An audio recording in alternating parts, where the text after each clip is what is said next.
Hey everybody, episode 85 of Video Rot. What's going on, Riverman here?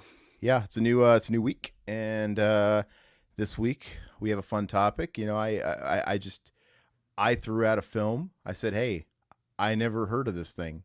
Let's talk about it." And Riverman's like, "Oh, I've seen it, and I know how much of a stan he is for the Feld dog."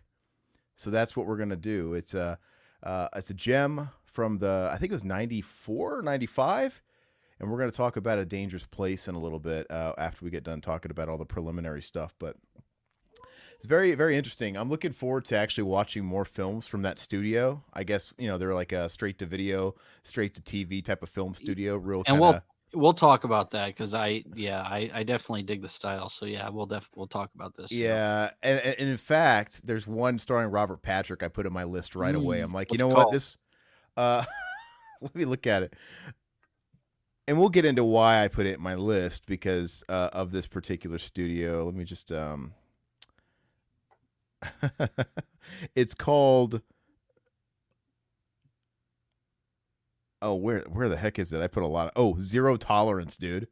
It's it's like 94, same year as this, and it's got him. He looks like the T-1000. He's on the front, and he's got this giant fucking hand cannon Magnum like this. It's like a rip-off Dirty Harry, dude. Looks awesome.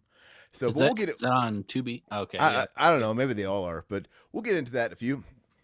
Want to say what's up to Blaine. What's going on? You're the only one that's vocal in the chat. We got a few others listening, though. Feel free to chime in. Hopefully, you guys are all liking the stream, helping us out. What's up, Ishmael? And what is it? And what is the topic? I just said it. You must have just popped in, man. I literally just went over that spiel, but for you, because it's you, I'm going to say it again. We wanted to talk about this lost Corey Feldman flick from 1994, or is it 5? Correct me. I think it was 5. 95, called A Dangerous Place. But we'll get into it. It was a very interesting flick with a lot of good talking points. But of course, per usual, we are going to discuss what we've been up to. Besides what we watched for this, what have you been watching lately? I got a few things that I'll talk about. What's up, Goshido? I really haven't watched a whole hell of a lot, man. I've been freaking slammed with work and everything, and kids. I'm trying to think what. We watched Migration, some kids movie. Oh, with the stupid ducks. Yeah. Which none of us gave it 8 stars. No, none of us liked really. Ever since Todd had kids, he like all these animated films he's forced to watch. He's like, it's good, 9 stars, 8 stars, 8 stars. No, I don't give him that high. His tastes have shifted, but he grades on a scale. I can tell. I get it. And we're usually not that far off. I mean, we're usually maybe a point or so off. You know, a star. I grade kids movies differently. I think they should be treated a little differently.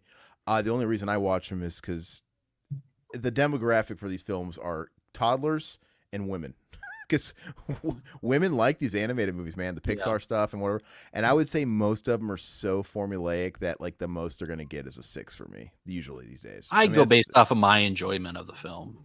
Anything I do. No, I know, and I am. And when I've seen a formula done a million times and it's the same jokes and same setups and you know exactly the beats before they come, that affects my enjoyment personally. But they're just filler. I mean, a lot of them. Once you have kids and you're watching them with your kids, it's a lot different than I would never watch these films. I get it. It's kind of like the Mario movie. I know your kids love Mario. Yeah. All the kids love Mario. That probably helped your enjoyment of it. Yeah. But I grew up loving Mario too, and I watched it. I'm like, okay, this is clearly a Mario movie for very young children. I didn't think it. I thought it was okay. I'm like, this is like a 5 or 6 out of 10. It wasn't great. It was whatever. It had a lot of callbacks. Like I get it, but you know, it's for kids. Yeah, there's nothing wrong with that necessarily. Yeah. But I think I've said this a million times. I think the perfect kids movies are the ones that have something for the adults too. And I've always said it, man.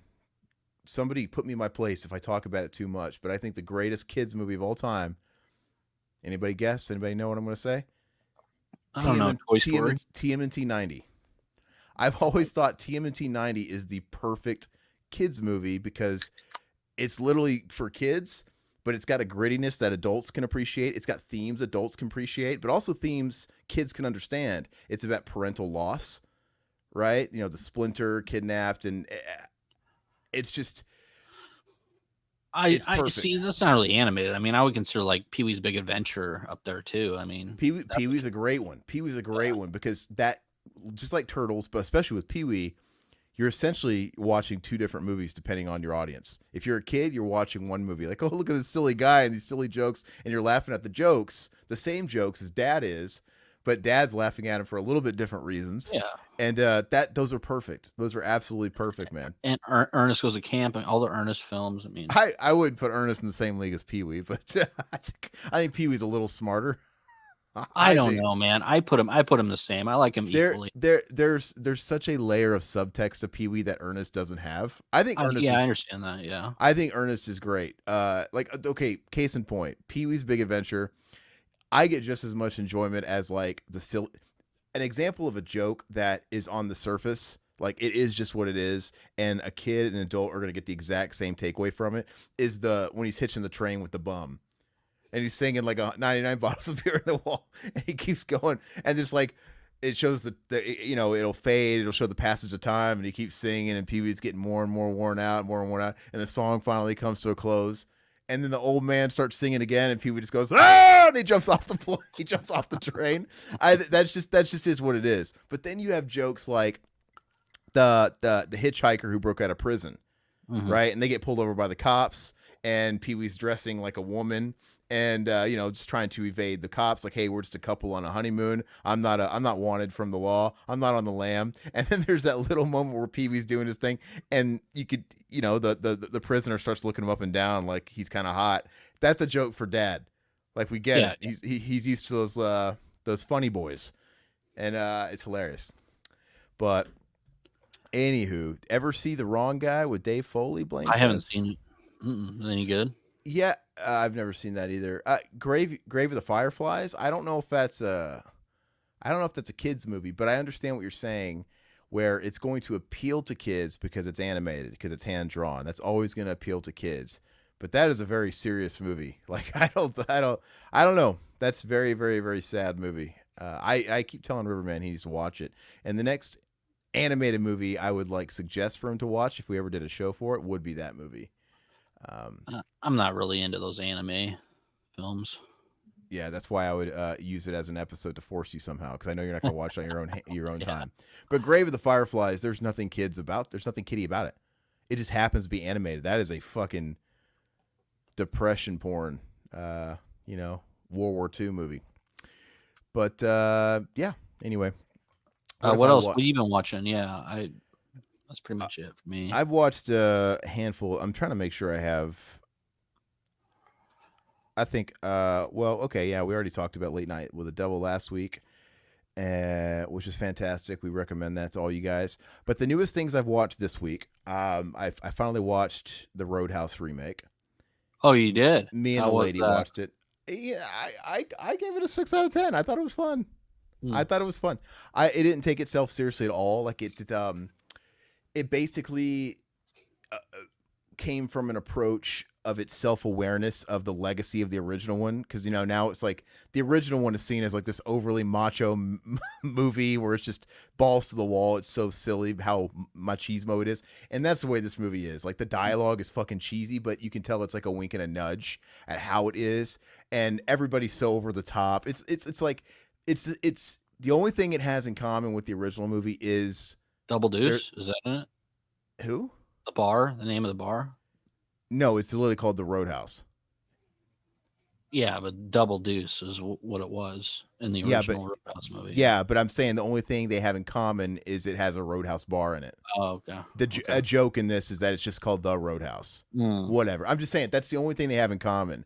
As far as like the background of the characters, no, like Jake Gyllenhaal's like an MMA fighter, ex-MMA fighter. Doesn't this one takes place in Florida? Doesn't the original take place in like New Orleans or something or Georgia? Yeah, or I think New so. Orleans? Yeah, Georgia. So I think it's New Orleans. I could be wrong, but anyway, there's nothing that's similar about them. But with that said, they really heightened it. They turned up the silliness of it. Like, this is a Roadhouse bar, and it's just like everybody just fights in there nonstop, like on crack. It's not even like the original where it's like, why do people even work here? Why do people even attend here if this stuff breaks out all the time?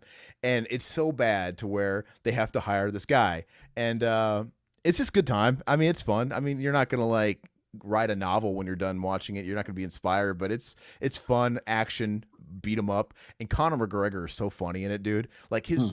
his dialogue is so fucking stupid and hammy, but it's great because like I said, there's the whole flick is self-aware, and he just acts like Conor McGregor. It's like he's like he's in a promo, and he's Yeah. doing his call outs. The stuff he says is so it's like he snorted a line of coke before every take, and he's just Mm. on crack. And and it's funny, it's got humor and all that stuff. And I'd say everybody except for Jake Gyllenhaal and even Conor McGregor. Conor McGregor's a terrible actor too, but at the same time, it works. Like he's Mhm. cheesy, but like I don't know, it just works with him. But everybody besides Jake Gyllenhaal's a terrible actor in it. But you just kind of like whatever. It's not that kind of movie. So does Connor play like the um, Sam Elliott character from the first one, or? No, trust me, there is really not a whole lot in common with this. There's really not a whole lot in common, but no, it's in Florida, so it involves the Keys, and it involves like this arc about these drug peddlers that use the Keys to run drugs, and they're trying to like get the land that the fucking roadhouse is on, but the chick who owns it won't sell it, blah blah blah blah blah. And they, that's the whole thing.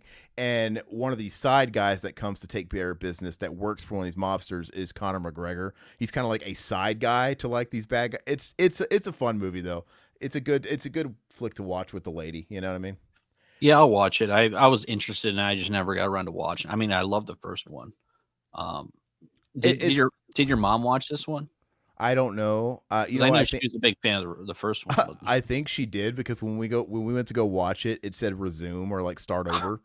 It said start from the beginning. I'm like, oh, because she just accesses my account, I guess, and goes on there. yeah, And which is really annoying if we get into like the same shows, dude. It's annoying because like, oh, we left yeah. off on episode 6, and my Oh mom yeah, has more time than we do, so she'll be on like fucking 5 seasons ahead, and we'll like start it like what the hell? Like we don't remember where we're at because we're banking on those placeholders. We're like, well, what episode were we on? I don't know. But yeah. so I don't know. And then I watched this. It's a movie that's been on my list for a very long time, like literally ever since I was seeing it in rental stores in the late '90s. But finally watched The Edge, and I really liked this movie. 8 out of 10. I thought it was a great. I love these types of outdoorsy. Uh, Obviously, it's not a Jack London novel, but these very Jack London type things. These White Fang ish type things. Yeah, And I remember. I remember renting that from the grocery store when I was a kid. Yeah, yeah, and I don't remember, but yeah. I always looked at the promos for it, and I sort of in my for like 25, 27 years, whatever it's been, I've always sort of built up the premise in my head, and I was close just by looking at the damn cover and the two people in. I'm like, I'm putting this in my head, and I was close, but there was some things in it that I didn't expect. Oh, it didn't really go the direction I thought towards the end, but really great flick, man. It stars Bart the Bear, probably the most famous acting bear in the world. He was in what was he in? Legends of the Fall. Pretty much, he was the who's who of bears in the '90s. Was he in Great Outdoors? I don't know if that was before his time. Bart the Bear died like the year after this movie was made in the late '90s, and he was like 25. I don't Mm. know if Great Outdoors was before his time or not. Problem Child. Ah, ah. No, he wasn't. I don't know if he's in Problem Child. No, because Bart the Bear's huge. I think in Problem Child it was a black bear, right?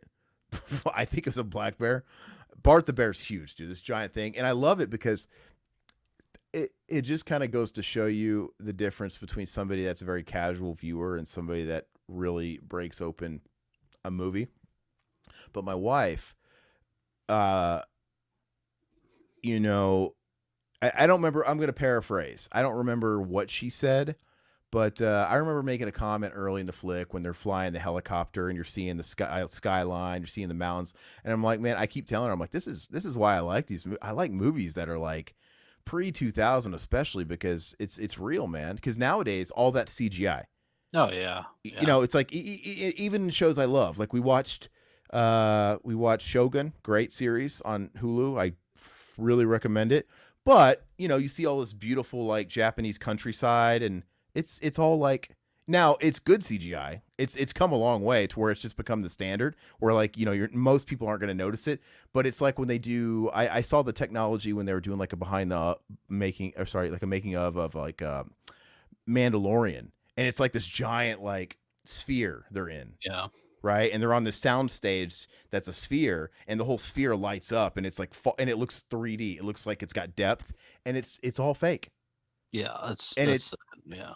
it's kind of sad though. It looks awesome, but it's sad. It's like, dude, anyway, I was telling her, I'm like, this is awesome because I was telling her, like, they really were flying helicopters. There was a second unit person going out there and getting all this footage, and these actors were really there, and these people were really there. And anyway, there was this one point in the flick where during the flick, this fucking bear is like chasing him the whole time, and it's really great. And there's this one scene, dude, where like the fucking bear it's charging at him, and there's like all these like really thick branches, not quite tree trunk, but real thick, and it's just going bam, bam. It's just fucking going through them. You're seeing shit. And then I made some kind of comment, and I think she said something like, "Oh, the CGI is really good." I'm like, like, no, what? Like, this is 1997. Like, no, this is how casual some people are. I'm like, no.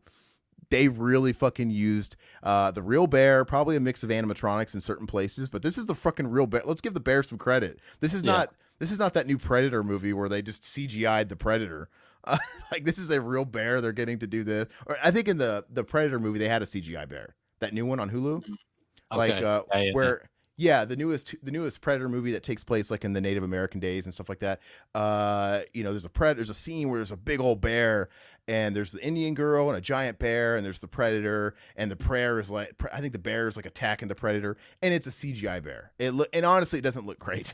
And it's just like, and that's where we're at now. But I'm like, no, this shit is real, man. They really fucking did the work. They do the stunts. They get the animal tamers, and you got fucking Anthony Hopkins in the snow. They're filming the shit in the cold on location. You can see their cheeks are rosy, and the breath you see like in the air. That's not CGI at this time. Yeah. That is, I just miss it, man. Did you see The Revenant? Because that movie's fucking great. No, and I still haven't seen that. And I realize that's about a bear too. And the lady, it's more than that. I mean, it's fantastic. It's so beautiful, man. The lady was saying something about that too. She's like, "Hey, we should watch The Revenant," because she's like, "It's not like this, but it is. It's not, you know." But yeah, I'm not saying every movie does it. I still think there's like filmmakers like that guy Inaradu or whatever his name is, who did that, and that probably do still do the natural thing, that are still hanging on. But I don't know.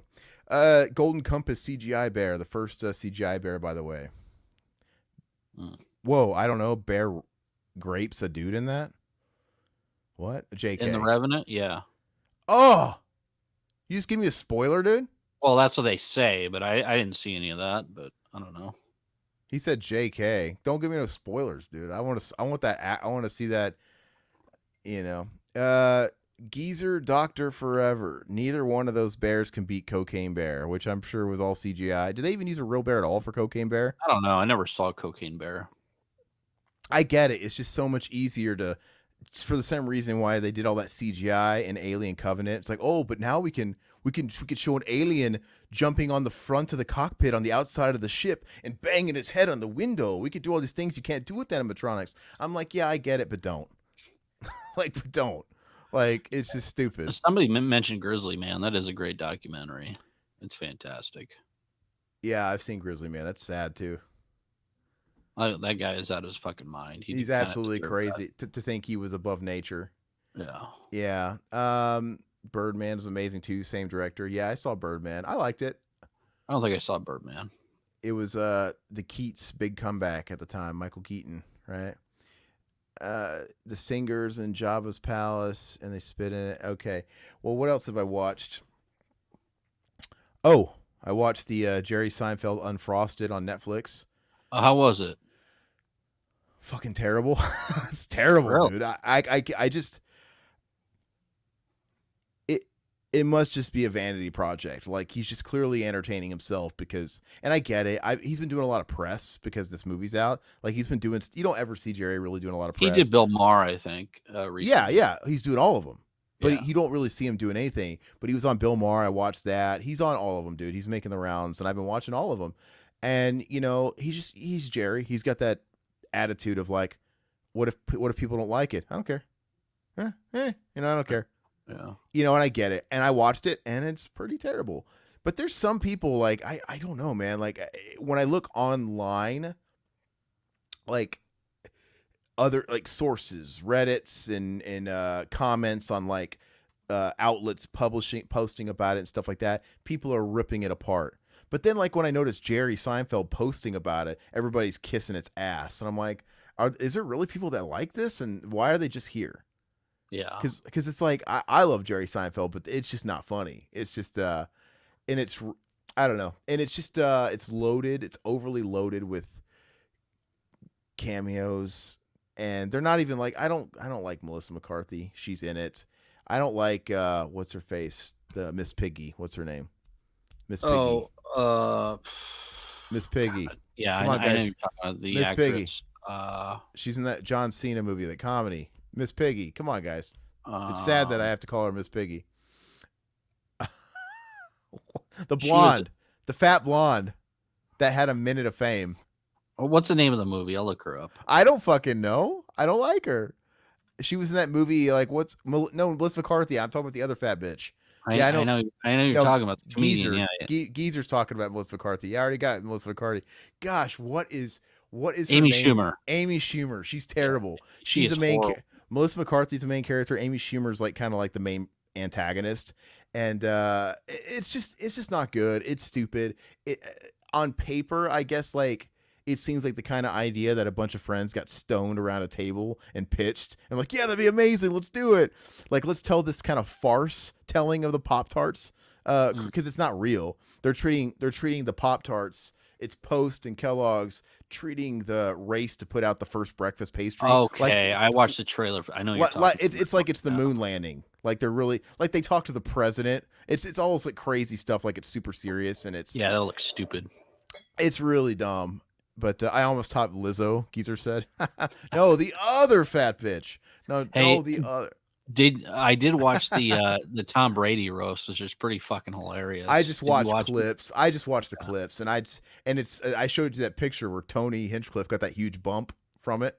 Oh, he was so funny in that. He's a fucking slayer. That's his thing. He was a roast comic, and he wrote for those Comedy Central roasts. Okay. That's what he did. He always wrote for them, and then he ended up doing one of the later ones. He actually got to be on it, but he was a writer. And and then he did that one, and I knew that was going to be big. And like the next day, he posted he was the #2 podcast in the world behind Joe Rogan. So that was a fucking huge pop. But he's hilarious, man. Nikki Glaser was funny on that too. She's terrible, dude. She was funny on the roast though. I thought she's normally really annoying though. I didn't see her bit though. I didn't see it, but she's really annoying. I don't know. I don't want to be that guy that adds to that stereotype that women aren't funny. Because that's not true, but let's just say there's a lot of women that aren't funny. Yeah, no, I agree. But there's a lot of men that aren't. There's a lot of guys that aren't funny either. But some of the loudest ones can be annoying. Like like Amy Schumer's annoying. Oh, she's terrible. What is her name? The one that was writing for Roseanne. Wanda Sykes? No, not Wanda Sykes. No, she's white. Gosh, what? I can't get these names down, dude. I know her, but whatever. Anyway, I'm gonna backtrack that before I get in trouble. The one that did the Velma cartoon. That's who I'm talking about. Silhouette. What is her name? Why I can't? Whitney Cummings. Whitney Cummings is annoying. Terrible. These are some of the bigger names. I'm saying is some of the bigger names in the industry are not very good. And whenever Whitney Cummings goes on Kill Tony, I'm like, oh, dude, she's terrible. She stinks up the joint, dude. She's so bad. She's so try hard. I love watching Kill Tony though, and it's so you can never judge a book by its cover. Because I got really excited when David Spade went on the show like a couple weeks ago. I'm like, oh, David Spade finally got him, and David Spade didn't say a damn word the whole episode. Oh, really? He was high. He was wearing sunglasses, and you could tell he was like on mushrooms. And he said fucking nothing the whole time. And I'm like, he was like a corpse. Like, you get David Spade, who's normally really funny, and he was like one of the worst guests I've ever seen in my life. And to be fair, I think he was just fucking high. But and then sometimes you'll get like some unknowns that come in there and just fucking kill it, man. I liked Legion of Skanks guys, man. Big J Okerson's hysterical. And Big J Okerson's funny. Legion of Skanks is funny. Big J Okerson is great when he's on Kill Tony Dan too. Soder. We saw Dan Soder when he was here. He's hysterical, and so is Dave Smith. He's funny. Yeah, all those guys are funny.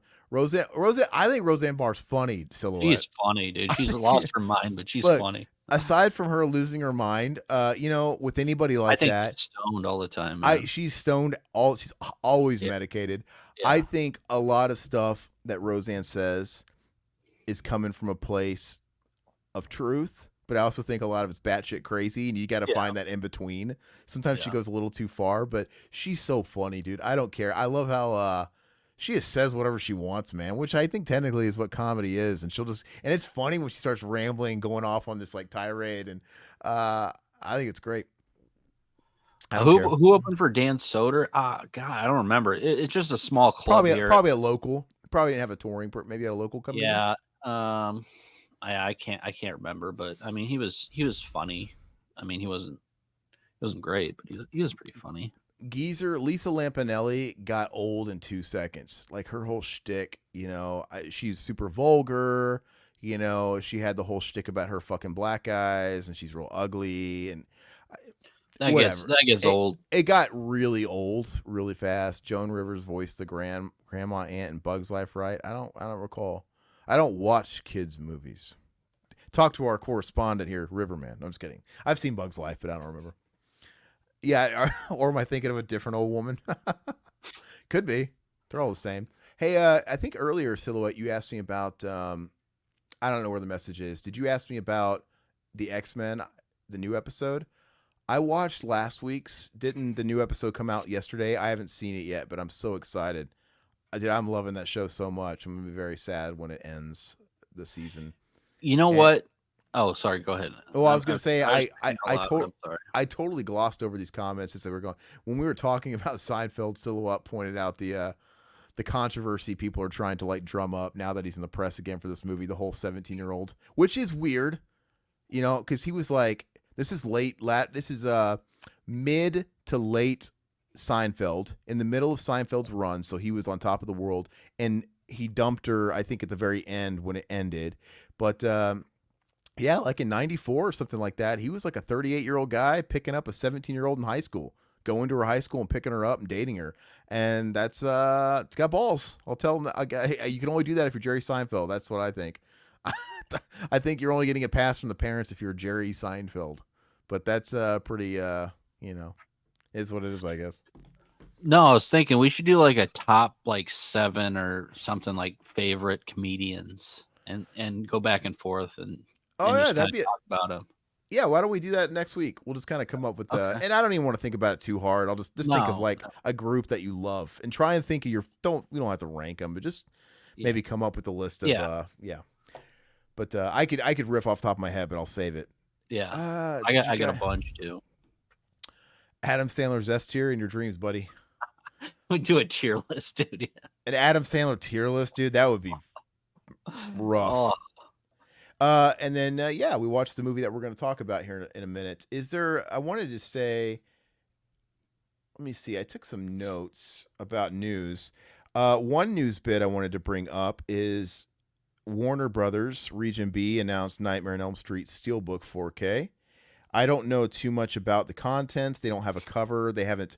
I know it says like there's descriptions where it's got a rigid slipcase, but I don't know what it looks like. I don't want to pre-order something I don't know what it looks like. Yeah, I was waiting too till like you need to show something. And I know it's up for pre-order, and also I fail to really think this isn't coming to the U.S. This is Nightmare on Elm Street we're talking about, and it's being put out by Warner Brothers. Why I don't want to like jump on and buy this. I wouldn't want to buy this Region B version unless it was really cool, and I can't see if it's really cool. So it's gonna be the same thing as The Exorcist. So The Exorcist came out in the UK first, and they came out with that deluxe, thing. I guess you're right because they're both Warner, huh? They're both Warner, so they're gonna come out with just a standard, probably not a steelbook. I'll probably end up getting it, but I'm gonna wait until I see what it looks like. Yeah, I don't. And also, I'm also paranoid that when are we gonna get the box set? We got to get a legit box set, or we just past that era. Warner's not going to put out. You really think they're going to put out part 5, part 6, part 7 on 4K? No, they're not going to spend the money on that shit. I mean, are we just I mean, is it going to be like a Friday the 13th situation where I think so. they put out the first one on 4K and they give it a steelbook, but we just have the Scream Factory box set? Well, yeah, I don't know. I'd get the standalone no Nightmare, but yeah, I just want to see what it looks like first because I think it's kind of pricey. What was the price tag on it? Oh, God, I don't remember. It was like what, $50 or something. 60. I think it was more, dude. 60. I haven't pre-ordered. It was high. Okay, the newest X-Men came out today. Yeah, I'll watch it probably tonight in bed. Their Silhouette. But what about the news where A24 is dumping Friday 13th? But they came out and redacted that. They did? I didn't see that today. Maybe it was today or maybe it was yesterday, but I saw how that was going around like crazy yesterday, and then somebody came out to say that that's not true. Oh, so they're still making it. That they just said, hey, these are rumors. They didn't expound on anything. I don't even recall who the source was exactly, so take it with a grain of salt what I'm saying. But somebody came out and said something like, no, it's not true. But okay. I didn't see that. I haven't caught up. Yeah, Silhouette says I'm right. He says Brian Fuller quit, but the show isn't canceled. So maybe it's just kind of derailed a bit. But who cares? I don't give a fuck. I really don't care. I don't need any more of this stuff, to be honest with you. I mean maybe a series could be good, but I just don't care. I don't know. I would say do another movie. Yeah, I know, but and a series has a way of bringing stuff back to life a bit. Like I think about Bates Motel. Yeah. Bates Motel was fantastic. I get it. I get it. That's just kind of the way we're going now. But I just don't care. I don't think I love the franchise enough to care that much. I'll watch it if it comes out. But yeah, in my heart of hearts, I think it'd be really cool if they came out with a really good movie that really still the best slasher franchise. If they came out with a movie that really surprised people, I think that would be ideal. But I think where their wallet is people don't give a shit about movies. They don't. That's not where the money is. Nerds like us aren't going to hit their bottom line. They want a series. They want binge stuff. I still haven't seen Blaine was talking about the Chucky series. I haven't seen any of that. So I watched the first season and it was okay. Like I think maybe there was 10 episodes. I remember the first 8 episodes being like, it's fine. I can get through it, kind of ho-hum. And then the last 2 episodes, really, really good. It was really hard for me to get through all the... Look, I get it. Don Mancini's gay. He's always been gay. He's the creator of Chucky. He's the writer of the Chucky movies. He's directed most of the Chucky movies now, starting with Bride of Chucky. He's directed all of them, too. And I get it. So that's naturally going to come out, but dude, it's just really in your face in the series. The main kid's a gay kid, the love circle is another boy, and they're all they're high school, young teenagers, and it just makes you feel icky and awkward, to be honest with you, watching these boys kiss and stuff. And also, it's weird, dude. And then, but I'm saying the thing I don't like about it though is I don't really give a shit. Like I said, that's who Don Mancini is. So it's authentic enough. What I don't like about it is it affects Chucky's character. So for example, Chucky's a serial killer, right? And really? he befriends this main star of the show who's a gay kid. And Chucky, at least in season 1, he went on a lot of podiums to be pro-trans, pro-LGBT. Chucky. Basically there was when he met the kid, he's like, look, I don't care. I support it. Whatever. What?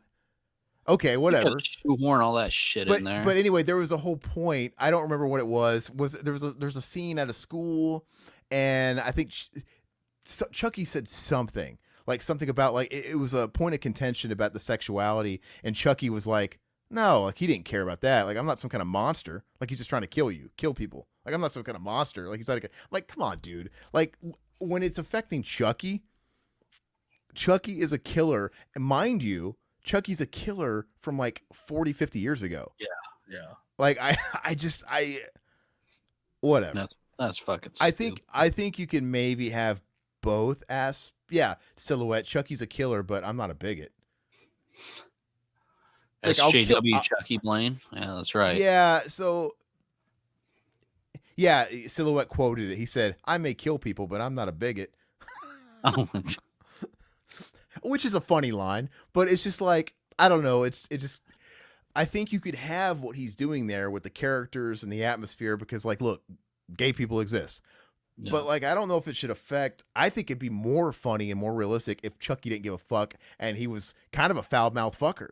Yeah, yeah. Like I would, because think about it. In all the old Chucky movies, he was a fucking womanizer. You filthy slut. You Oh yeah, stupid he bitch. didn't care. Yeah. He's a potty mouth dude. He was so insulting to women, and now he's got these like rights. Like, why would Chucky, this serial killer from the '80s, be so 2024? It's really odd to me. But oh well, they do make a comment. It's like, hey, I'm progressive. I got a trans kid, Glenda. Which is kind of a funny like tie-in, I guess, because he does. And Seed of Chucky was about that too, or the identity. Did you ever watch Seed of Chucky? No, I don't watch that. You never watched it? First three only. You never saw anything past the first three? And I saw the Cult, I think. You never saw Bride of Chucky?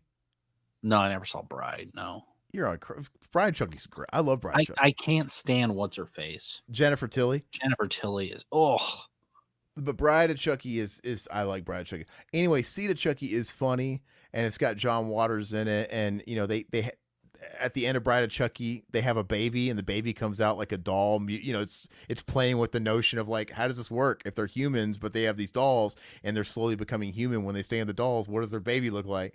And then the next one's about the baby, and it's a doll still. So it has no genitalia, and he's got like his identity crisis, and his mom wants to raise a little girl, and then Chucky's like, "No, this is my little man. What are you talking about?" And Glenda, and it kind of it is really stupid, but it is kind of funny. And it's got Redman in it, which is really fucking weird. Playing Redman, it's odd. It's super meta, but anyway, so he's been kind of working that stuff in for a while, but even then. Chucky was like not he was the father, the not understanding, and I don't know. I don't know. I'm over talking about it. Yeah, Silhouette. I may cannibalize and worship Satan, but I'm not a bigot. Chucky. Yeah, Blaine. Bride is the last good one. Seed is really funny, but it's so stupid. You honestly just can't take it seriously. And then I remember when Curse of Chucky came out, it was a breath of fresh air because Chucky had gotten really stupid. yeah. Seed I think and that's the last one I saw was Curse. Well, there's Curse and Cult. Curse is about the house. The House was the one I saw. I think. And when I saw Curse, even though like it was kind of controversial how he looked, how he had this like weird like animated face, and they had like different models for the doll. That aside, I'm like, oh, it was a breath of fresh air because they took the cheese out of it. And he was back to being. It was all right. It was average. But it was back to being a horror movie. It's like, oh, we got this small setting. It's a house. It's a doll killing people. At least it was kind of back to basics. So, and then I'm like, oh, is this kind of like a reboot? But then they had to go and ruin it. And at the very end of the movie, they revealed it's the same one with the stitches, and then Tiffany's in it. Like, God, they brought it back full circle again. And then Colt wasn't very good, but it had some funny moments. I mean, the concept of Chucky in a mental institution is great. And do you guys remember in Cult of Chucky where he's like in the mental institution and all the lights are off like in Halloween 2, like it's really dark for some reason and it's all creepy. I think it's storming. And like there's this like random loony that's like in the hallway trying to talk to Chucky. Like he's like stalking the halls and they're just saying all kinds of weird shit and they're not scared of Chucky. And Chucky's just looking at them like they're stupid. And he's just like, "You're next." He's just like, "You're next," after he finds his prey. It's so fucking funny. I die laughing at that all the time. He's like, "You're next. I'm coming back for you, fucking weirdo." Wait. Leprechaun in the Hood. Yeah, God tier film and sequel. He impales a dude with a bong in that. Chucky versus Leprechaun versus Evil Bong equals $1 billion hit. Yeah, I've been apologist for the Leprechaun in the Hood movies. I dig them. I like the Leprechaun series. I think the Leprechaun series is total junk food. I need to rewatch them. I have them all, but yeah. Yeah, and I think a lot of people might.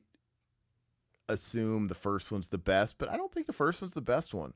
I get it. The first one had the theatrical push and Jennifer Aniston's first movie. Blah, blah. I think actually they get better. I think 2 and 3 are superior movies. I like, Leprechaun in Vegas, which I think it was really filmed in Reno. It doesn't look anything like Vegas, but still looks very budget. As a kid, it looks legit. Like, whoa. Yeah, But yeah. like now you watch it now, I'm like, these sets are so cheap. Like this is a backlot. This is nothing Vegas about this. But it's great. And Kind of like how then you blew up the kid. I would like to, last time I watched Leprechaun 4 in space, it's been about 5 years, and I can't say I liked it anymore, but you know what? Like, I always want to rewatch it to appreciate it. I'm like, this is because they went full Seed of Chucky before Seed of Chucky. Yeah. Because it's just so stupid. It's so dumb. And then of course the Leprechaun in the Hood movies are fantastic. I like them both. I mean, Leprechaun in the Hood's funny, yeah.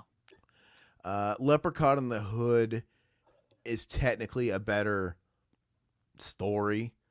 You got Ice-T and an actual arc on what's going on. But I think Leprechaun in the Hood 2 is funnier. It's just got more laughs. It's a dumber movie.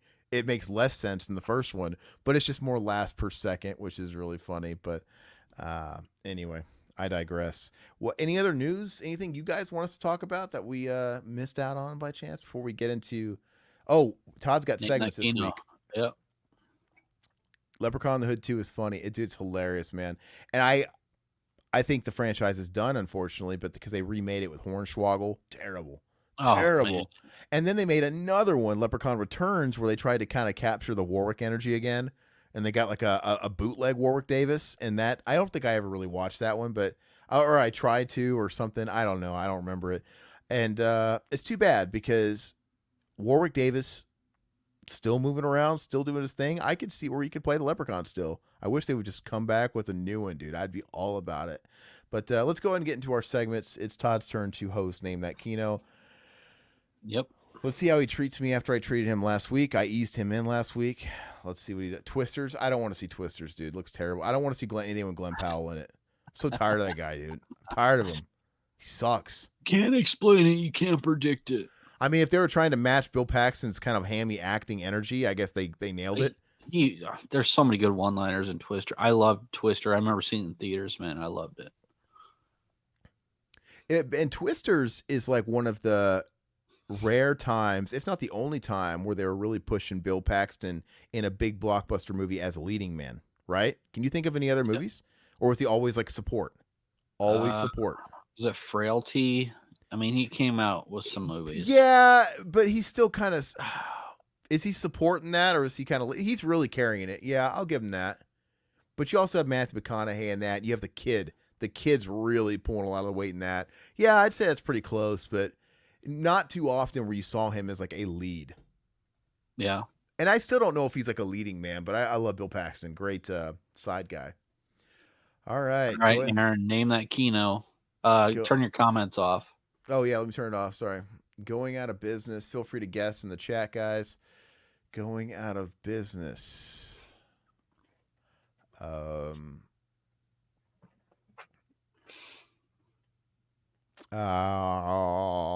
don't know. Go ahead and give me another one. Any guesses in the chat? Oh, shit. You got them mixed up? Yes. Sorry, guys. Is this, I still don't know it. Is this Evil Dead Rise? Is this the Innkeepers, dude? Yes. Hell yeah. That's why I clicked on it and it gave me the first one. Wait. So what was the real? What was the easy one? What was the real order? That the sign. Yeah. And then the guy. And then the guy in the tub. Yeah. See, that's what told me it was the Innkeepers, not the girl. Oh, really? Yeah. Okay. Well, so go back, and then you had the girl as the third one. Did you have 4 or 3? I had 3. Oh, really? I would have thought. Okay. Yeah. I mean that. When I saw the guy in the tub, I'm like, that's fucking Innkeepers. But then I'm like, oh no, yeah, that's the girl. But the tub. No, I mean, because I would have got it if you would have did it right. I would have got it on the tub because that's the one that clicked it for me. Okay. Yeah, I don't. Yeah. Yeah, it's a good flick. I haven't watched it in a long time. I need to watch it again. Oh, hey, by the way, side note, I did end up getting a couple things in that shout sale, by the way. What'd you get? I actually got a few things that I didn't have. You want me to read it off real quick while you queue up the next thing? Mm-hmm. Go ahead. And this is before I asked you what you were missing. I had already placed an order. I still didn't have the Creepshow 4K. Now, one thing that worries me is I don't know if it's like Kino's website, because some of the stuff pictured on Shout's website, the image doesn't have a slip in the image. Now, if you're buying on Kino's website, they do that strategically. If the image on what you're purchasing doesn't have a slip, that means they're sold out. If they do have a slip in the image, that means you're going to get a slip. I don't know if that's that way with Shout, because like the Creepshow didn't have a slip in the picture. Some of the stuff didn't have slips. So I'm like, oh man, it's going to drive me crazy if I don't get the Creepshow slip, dude. I think I got the Creepshow slip when I got it. I know, but what I'm saying is, will I get it, because it wasn't in the picture? The picture was with no slip. Yeah, it's a crapshoot with them. I don't know. Even though I've got a misunderstood history with this movie, they had the Nightbreed collector's edition for like cheap for $20. Oh yeah, I did see that with the 2 slips and the poster still in stock. I'm like, why not, man? I love Clive Barker enough. I got Tales from the Dark Side. I didn't. Yeah, I'm not a fan of it. I don't know. I've never been the biggest fan growing up, but I want to rewatch it. And then Silver Bullet, I love. And That's a great. I know Todd just saw the movie for the first time, but I'd love to own it because it's just it looks beautiful too. It's one of those movies, man. I grew up watching a million times on TNT and TBS, and I think my dad even rented it. And yeah, and I had to get the Dead Zone. Because the great thing about the Dead Zone, Silver Bullet, Tales from the Dark Side, I don't have these on Blue either. I have the Dead Zone on Blue, but it's one of the best looking Blu-rays I've ever seen. So I imagine the 4K is going to be even better. Creepshow, I have like a ghetto version of Creepshow. Whoever, I don't know if it's who put Creepshow before Shout Factory. Whoever put Shout Factory. Yeah, so I have that old Blu-ray, so I feel pretty good about that upgrade. Nightbreed, I do have the Blu-ray, but I don't know why. I was just in the spirit. I'm like, oh, I get all this shit, and I'm like, no, I'll take it. Because maybe the poster will be cool. And I did get Pumpkinhead, which I do have Pumpkinhead, but I'll flip it. But I don't have Pumpkinhead with a slip, so hopefully I get it. I didn't have Pumpkinhead either, so I got Pumpkinhead. I got the Blob, which I love the Blob. I've never seen that Blob, and it was fantastic. Man. It was in my cart, and I'm like, I had to like cut some stuff out. I'm like, I'll cut the Blob. And then I got the Dead Zone just because, I mean, I love the Dead Zone. So part of me though regrets not getting the Blob, because I think that would have been the only movie I've never seen, because I've seen all these movies. I like all these movies I'm buying. I like, they're tested, but there's something exciting about getting a movie I've never seen. I think you'd like the Blob. The Blob's fun, dude. It's a fun movie. Yeah, but I'm like, man, maybe I should watch it first before I buy it. But anyway, whatever. I can always get it later, because these things are on sale. But it's not like I won't. It's not like there won't be another time to get the Blob later, for somewhat close to the price. So it is what it is. Okay, so all right. Did anybody in the chat get that before we move on? No, I think I fucked it up. I think Silhouette probably would have gotten them. Give me some credit, man. I got it on the one that you were supposed to put at number 2. I got it. Okay, go ahead. You got it. I didn't get it. I didn't get it on your gimme. I think your order was probably right. Fuck, but anyway, go ahead. All right, let's go. All right, let me present this. All right. Now you got me like regretting not getting the Blob, dude. Can't go back now though. Don't get that free shipping anymore. All right. Ooh. This Manhunter, dude. No. Silence of the Lambs, dude. No.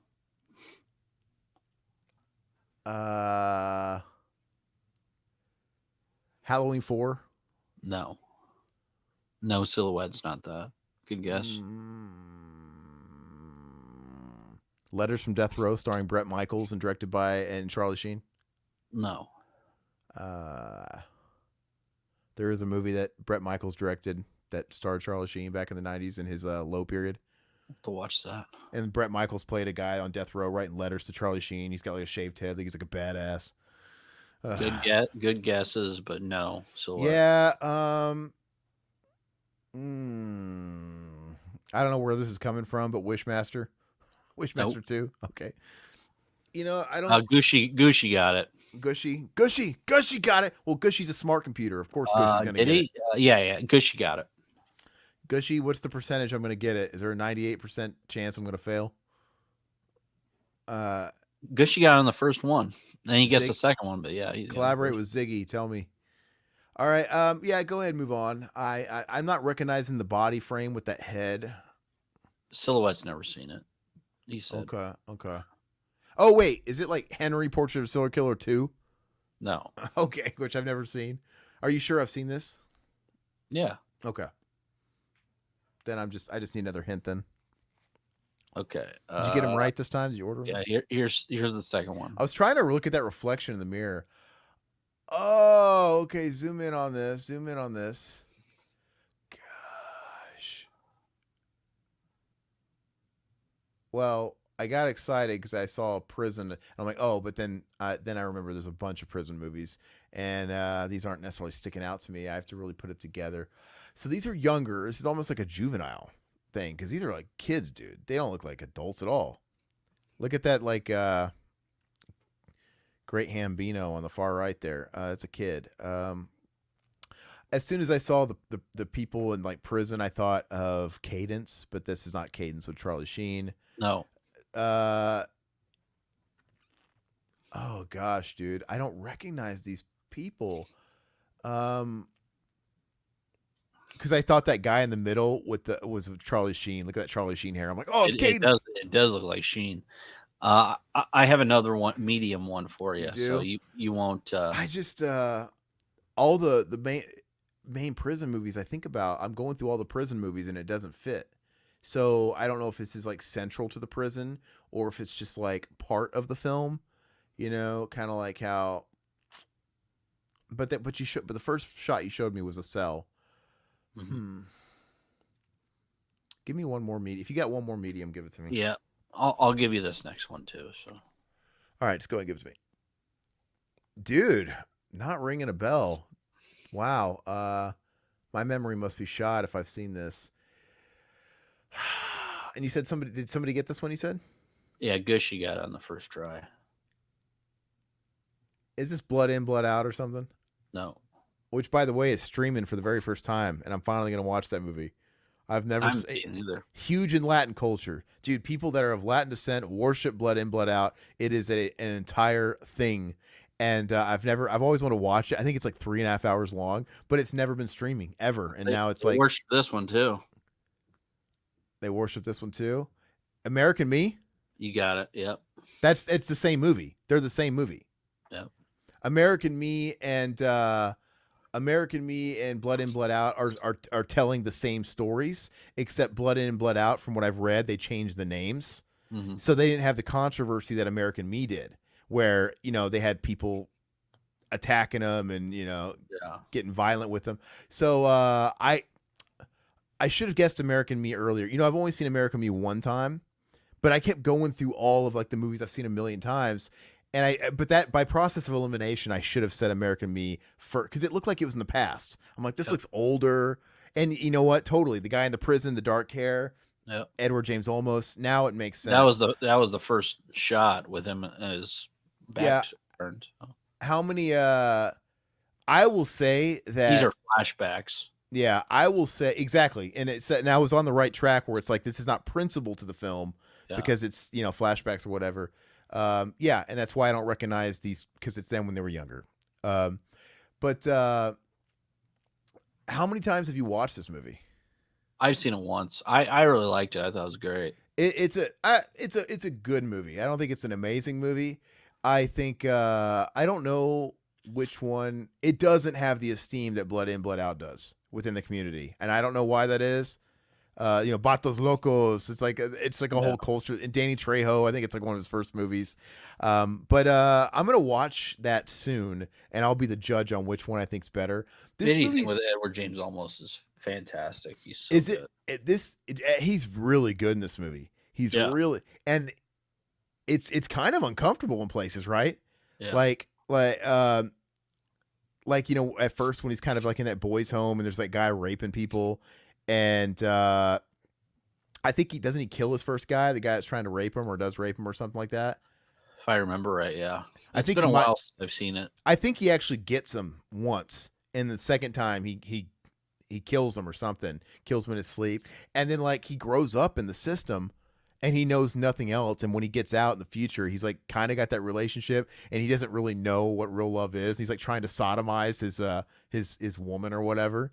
It's just like what it does to people, I guess, being in that bullpen your whole life. I don't know, man. I mean, it's a long movie, as I remember, and it's like not super action packed. But I thought I just hit his It's character. He's fantastic, man. but it's I don't think it's nearly as long as Blood In Blood Out. Blood In Out is over No, I 3 don't think. hours. Blood In No, Blood Out's it's huge. 2 hours. I But think.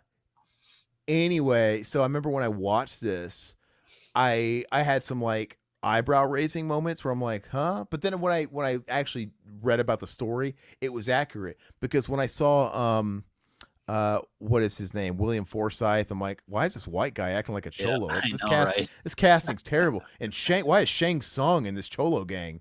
Yeah, Kerry Tagawa. But then when you do the research, no, that the white guy was a real white guy. He was a white guy cholo, and the Shang Tsung guy was a real Japanese guy that was adopted into the like. Oh, okay. But like, if you don't know anything, you don't know any better. You're just like, what is wrong with this casting, man? And there's that one awkward scene in prison where they're all taking turns raping that guy, even Shang Tsung. I'm like, God, dude, his hole is his, dude. His hole was his, dude. His hole was mine. your hole is mine. I get very squeamish with any kind of grape. I don't care what kind of grape it is. I don't like. Violence isn't a big deal to me. Like I can watch the violence and the killing and the stabbing and the murder movies, but like even a movie like what is that fucking movie with Jane Spit on your grave. no, yeah, that stuff's hard, dude. Yeah. That's the hard stuff to watch, and I can't come, but I can't come. But what's that other movie with Jodie Foster where she gets raped in a bar? The Accused. Like those movies are tough, dude. And then like you watch this movie, like there's a lot of prison rape in this movie, man. It's Yeah. always the tough parts of movies. If you ever seen like Scum, dude, or Dog Pound, if you're watching a prison movie, you know there's going to be at least one scene where it's going to get ugly. So at least you kind of know what you're in for. And it makes you just tense up, dude. Because I think that's just the scariest thing in the world for anybody, dude. Oh, I don't want to think I about don't know. Mendoza says prison sounds fun. it. Did he say that in the chat? Yeah, yeah. God. No. Hound Dog Silhouette. I don't want to watch Hound Dog. I don't want to watch, especially kids, dude.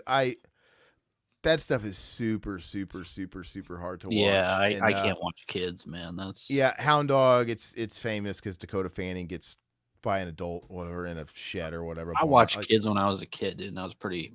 Yeah, I was like, Oh, no you're way. talking about the movie Kids, dude. Yeah, yeah. No, I mean like children in movies that are victims of it. I don't Oh, like. yeah. I'm telling you, any kind of like assault like that, I don't care. It's just always uncomfortable. I don't like it.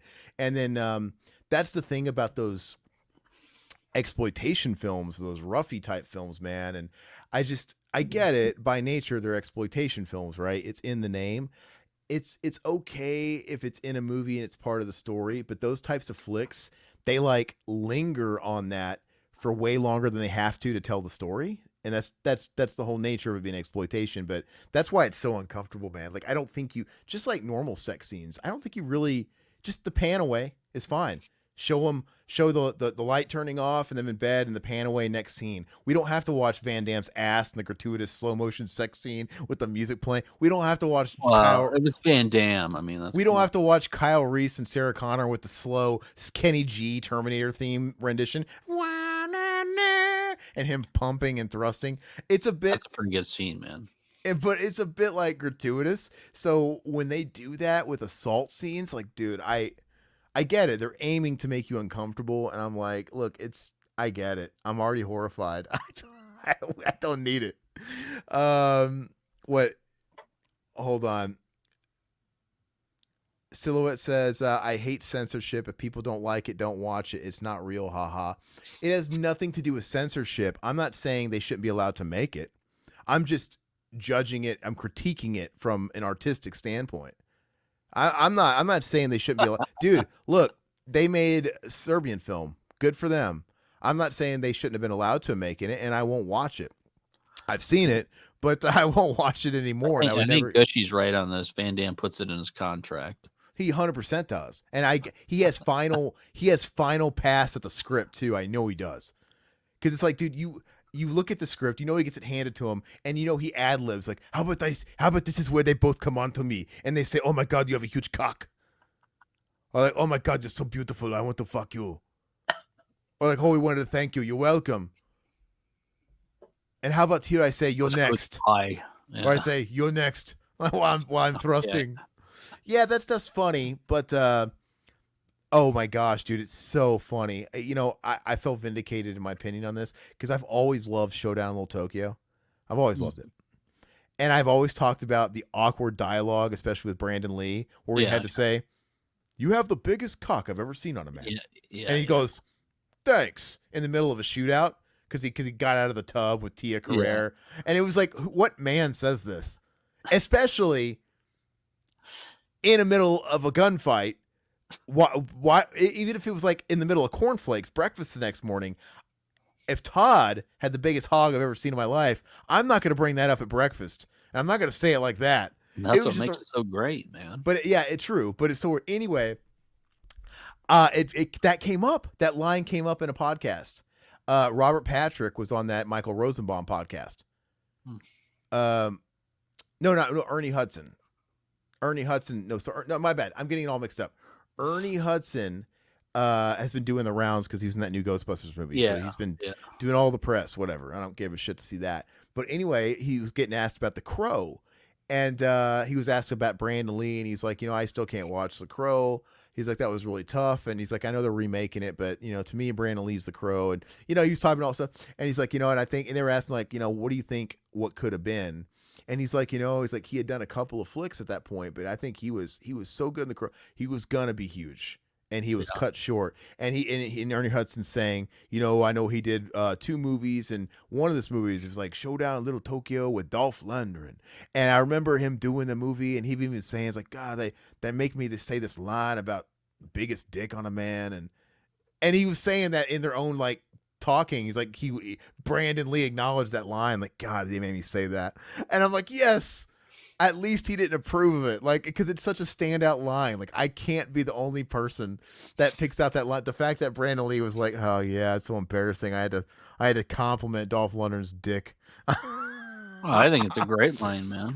And then Ishmael. That's also a great line. I heard you coming. Tia Carrere says that, but that's more like the line that the woman would say to Van Damme. That's the woman. That's very flattering for the action star, but I've never seen in any action movie where the sidekick Robin compliments the dick size. Like that's the ultimate alpha move. Like totally cucking your fucking partner. Like you are less than me. In the script, you're going to compliment my dick too. You're going to have dick envy because you're going to watch me getting the babe. And then you're going to, not only that, you're going to compliment me on how well I did it. And you're going to say how big my dick was, insinuating you're very jealous. I love it. It's actually a great in your movie. next movie, I'm sure you're going to have that. So, all right. So let's go ahead and you guys got to get monetized. Okay. Oh, Mendoza says that to guys all the time. All right. What does it sound like? Splat. Go ahead. Hey, Shang Tsung was in both those movies we just talked about. Full circle. All right.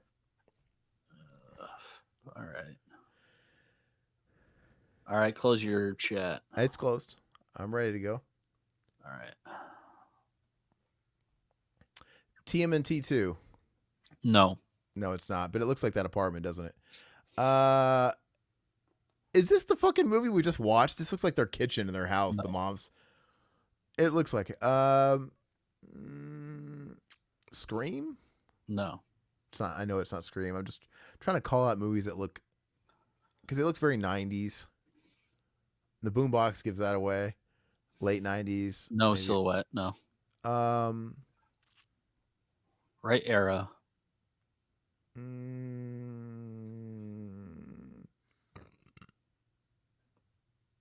Wild Things. No. Go ahead and give me another one. All right. Oh, okay. A little no Gucci. Standing on the edge of a cliff, huh?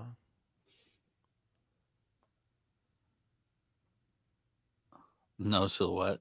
It's all for you, Damien. That is what I'm looking at, right? She's standing on a ledge, but it looks photoshopped. Is she standing on a ledge? Yeah. No silhouette, no Gucci, but close in the era. Yeah, very What? close in the I era. get it. It's like a ledge. I'm looking at the depth, but like, what the hell is that at the bottom? It doesn't look like the ground. It looks like a window. What is that? I mean, I see the ground. It looks like a staircase, but I'm like just like right in the center, right below her. I'm like, what the fuck is that on the ground? Like a roof, like a shed roof. I don't know what that is. It looks totally photoshopped. No silhouette. I don't know. The Ring 2. No. The Ring 1. No, it's not No. The Ring. I do like The Ring, by the way. I like the first Ring. I'd like to own that. Yeah. How many do I have on this one? How many slides? The next one might give it away, but But do I have 4? yeah. All right. Go ahead and give me another one. You sure this isn't The Ring? Oh, this is White Noise. Yeah. Michael Keaton. Yeah. Oh, I was onto something with The Ring because White Noise was one of those Ring ripoff movies. Because when The Ring came out, it was PG-13. It spawned off that whole trend of PG-13 paranormal horror. It was the launch pad. Go, John. Go. It was the launch pad. So I was close. I was shooting too close by going for the OG, but I should have gone for more of the knockoffs early on. But man, I'm so glad we're not in that era anymore. I saw this in the theaters and I thought it was shit. It's so boring. So boring. Yeah. But what I noticed about boombox, you know. yeah, but what I noticed about when I rented this movie when it came out, I noticed this because Michael Keaton was watching the static on the same TV I was watching the movie on because I had that TV. I was like, oh wow, he's watching my TV. The Sony. That's nice, dude. It's a nice one. Yeah. But anyway, okay. Yeah, man, I'm so happy that era's done. What an overall really shitty era where it's like, hey, we got to make horror PG-13. Yeah, what is he eating, an Uncrustable, dude? Yeah, it looks like it. This is when Michael Keaton was kind of in the dumps. He wasn't getting a lot of work. He was doing some straight to like video shit. And then he did this movie, and he probably didn't get paid much to do it. The movie probably didn't have a big budget, and he was a face enough for them to give him the money to do this. But if you notice, he was not a very big star to the point where he wasn't even on like the marketing on like the marquee of the posters and shit. It wasn't. It was just White Noise. Yeah. It's almost like these movies were bigger than his name was as a star. And yeah, so yeah, it's not good. I'm glad he got himself out of that. Terrible, dude. It's not good, dude. That's something Scream Factory probably put out. Oh, definitely. He loved him a bunch. He put Skippy in Keaton's lunch. Icy Snow. The Marvel Shield agent guy. What? Is the Marvel Shield agent guy in this movie White Noise? I don't know. I forgot everything about it. Coulson's in it. Agent Coulson. What Lies Beneath, I thought at first, and that movie was written by the Coulson actor from the Avengers films. Oh, that's right. You know, I think I did. Yeah. I think I remember that. And What Lies Beneath is okay. That's a Zemeckis film, which I love too. I love Zemeckis. It's like a one-time watch type of movie. Yeah. I don't think you could ever watch it again. Yeah. And kind of get everything out of it with the twists and stuff. But all right, cool. That was a good round. So we're gonna go ahead and we're gonna talk about the Felt Dog. We're gonna talk about this movie, and then of course we're gonna end with Choose Your Destiny, and it's gonna be a grand old time. So yeah, so I came across this film. I reached out to Todd. I said, hey, you're so obsessed with this guy. I've never seen this. Let's watch it. And Todd's like, hey, I've seen it before. I'm like, oh, okay, we'll rewatch it. I watched it last night, and I didn't really. I watched the general synopsis. I read about it a little bit, but I didn't get too into it. And I'm like, oh, this is like a Karate Kid ripoff, but they go hard with it, where they murder people. Like, it's. I don't know, man. Corey Feldman, sad to say, is the best actor in this movie. Yes. Because the acting is bad. The teacher's freaking great too, man. Dude, you know who the worst? The main kid who played the Masked Rider, by the way. That's the fucking kid from the Masked Rider on Fox. Remember that show that was around for like 1 or 2 seasons with Power Rangers, the Masked Rider? You don't remember Uh, that? no, huh? Beetleborgs and Masked Rider. When Power Rangers was all the rage, Saban started making other shows that were like Power Rangers in the 90s. And Masked Rider came out. It was around for like a year or two. And Masked Rider even had a cross promotion Are you on talking about Power Rangers. Ethan from the movie? The main kid, Ethan, yeah, yeah. the little boy. Yeah, he was the Masked Rider. And the Masked Rider came out the same year, which is odd because he looks noticeably older in the Masked Rider. Like by a year or two, like he had a growth spurt. So maybe it was just like he had a spurt, or this film was filmed like a year before and it was delayed coming out. I don't know, because he had like a growth spurt from between this and Masked Rider.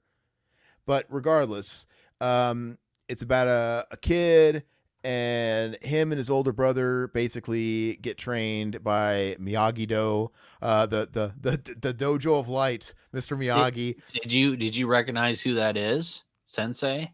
Who is it? He's the same sensei from Sidekicks. He's the same guy. Oh, The that movie I watched one time as an adult. Frying like, Dragons, dude. and I love I'm like, Sidekicks. no, I'm like that one movie I watched as an adult like 5 years ago that I'm like, what the fuck is Todd thinking like in this movie? I love that movie. Dude. I hate it. I love it. So bad. Anyway, you got this kid and his older brother. They both go to like basically Miyagi-Do, getting trained the honorable ways of the arts by Mr. Miyagi knockoff. All the while, we have like basically the Cobra Kai of this movie, the Scorpions. Gavin, the teacher Gavin. Yeah, and they got bootleg Kreese, and you got bootleg Johnny. But let me tell you, bootleg Johnny, Corey Feldman goes hard.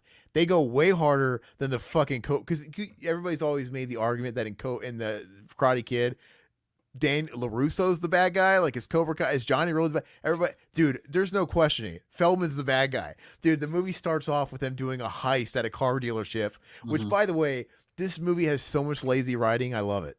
So much lazy, like, okay, so he goes in like, oh, hey, I want to fill out an application for the free truck. Oh, I'm sorry. You got to buy a car or free bike. You got to buy a car to get that. Oh, my mistake. He does the gum trick. He leaves. And then they come in, and then a cop's driving by, and, you know, they're like, oh, the cop saw me. And like, okay, well, I'm getting out of here. Then all of a sudden, they're driving the fucking cars and the bikes through the window. And I'm thinking, so do they just keep the keys in all of these vehicles? You know what I mean? Yeah. Like they were like the display bikes and the display vehicle. I'm pretty sure those keys are locked somewhere in somebody's office. And even if they weren't locked up, you'd have to do a little looking. It was as if they were like just in the ignitions, ready to go steal me. And they're like, all right, whatever. And they're like running away. Anyway, Masked Rider, Dex, that's his name in Masked Rider. I don't know his name in this, Ethan. His older brother, he loves his older brother. It's one of those movies. Like, yeah, look up to my older brother. And he's obviously getting in with the wrong crowd. Right. He wants to be a scorpion. So he's hanging out and he goes to the beach and he's trying to get initiated and they're going to go scavenge. And which basically means let's do crime. Let's go get money and goods or whatever. And there's a scene where they're going to the beach and they're just like fighting for money. Yeah. Like beating the shit. Which, by the way, there's just nobody on this beach. This beautiful beach. And there's just like nobody's walking by seeing these people kick the shit out of each other. I'm like, all right, whatever. I guess I'll just go with that. Like, whatever. A lot of stuff like that. I'm just like, all right. But anyway, he's not initiated yet. He actually wins a fight. Remember, like a Feldman puts up his bike. I'll put up my bike. Yeah. Show us what you got. The lions. Show me what the lions are about.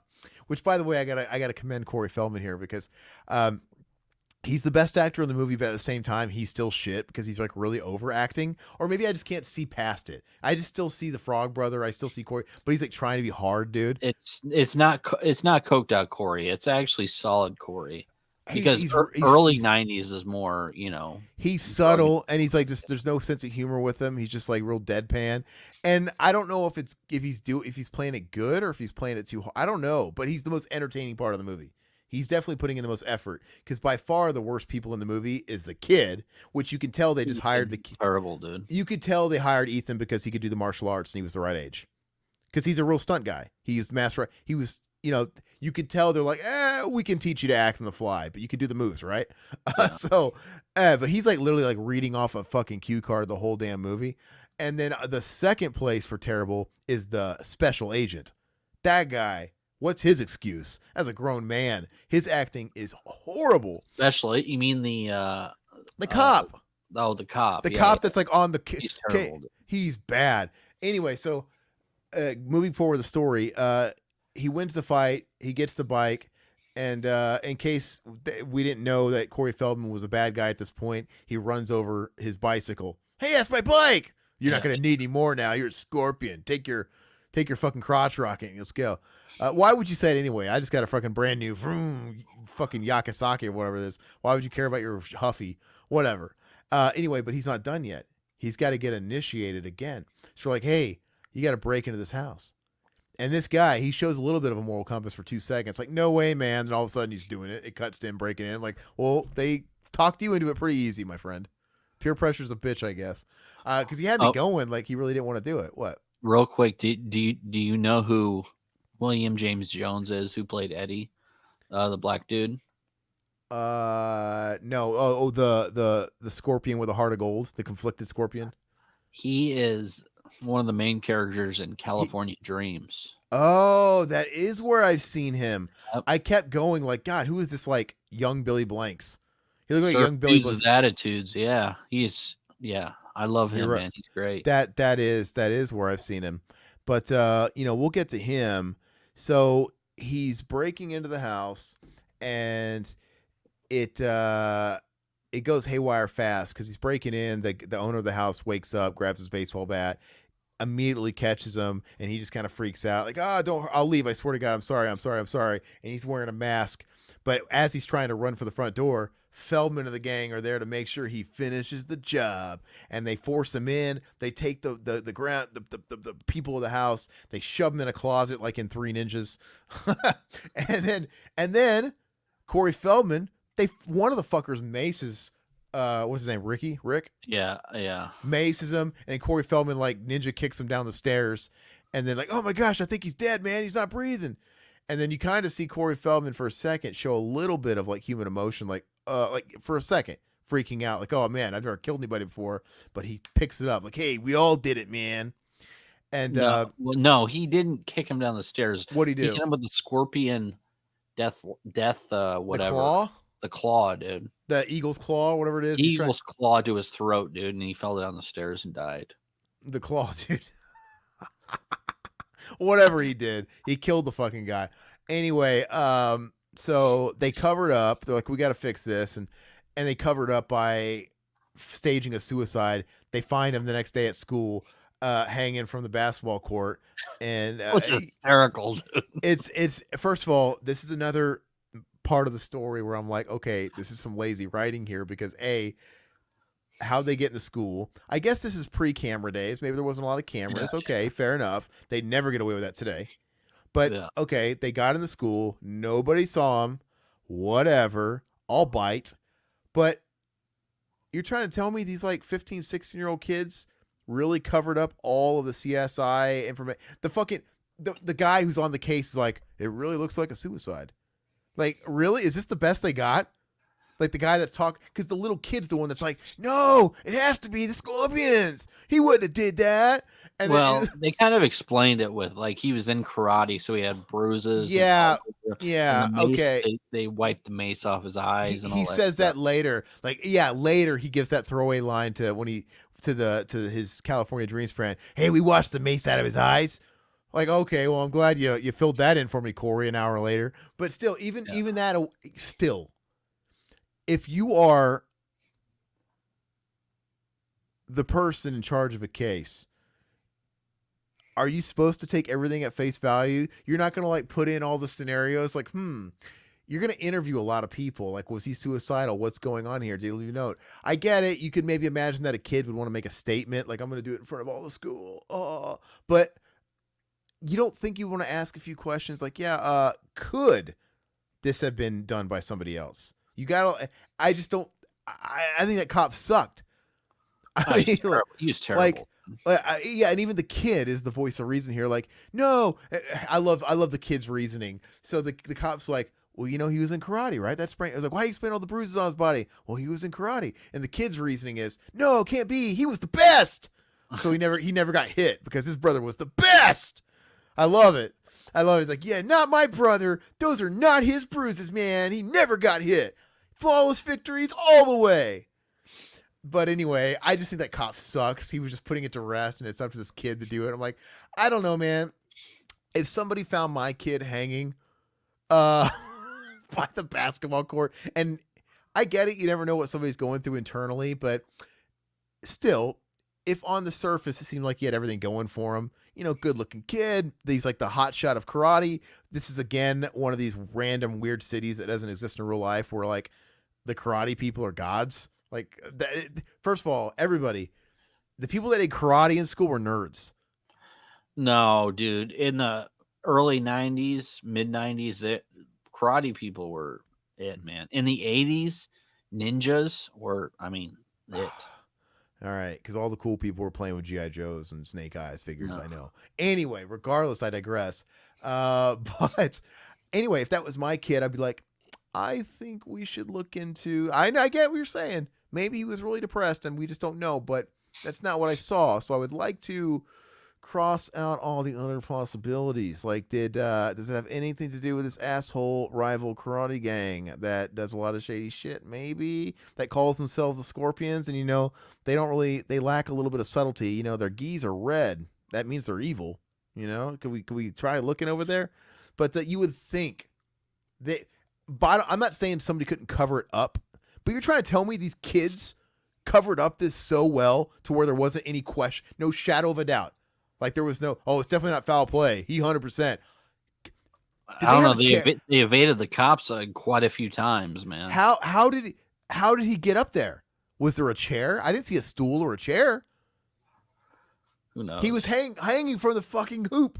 Like there's just too many questions. Like I don't know. Then Ethan infiltrates the gang though next. Because which he pulls a LaRusso too. Like he's like in Karate Kid 3, like I'm gonna join the Cobra Kai. But he's like, I'm gonna get to the bottom of this. I'm gonna find out. And he infiltrates the gang and he like whoops the ass of like one of the kids in the lunchroom or whatever and puts him to shame. And the teacher's so over the top though. I mean, he's letting it happen. He wants to see it. He's like, how good is this kid? You mean the coach or the crease? Yeah, because he's a teacher at the school. It's like a gym teacher. What the fuck is he? I don't know what he is. No, he's not a gym teacher. He's like an actual teacher, I think. They don't really go into that backstory, but regardless, he's like, no, wait.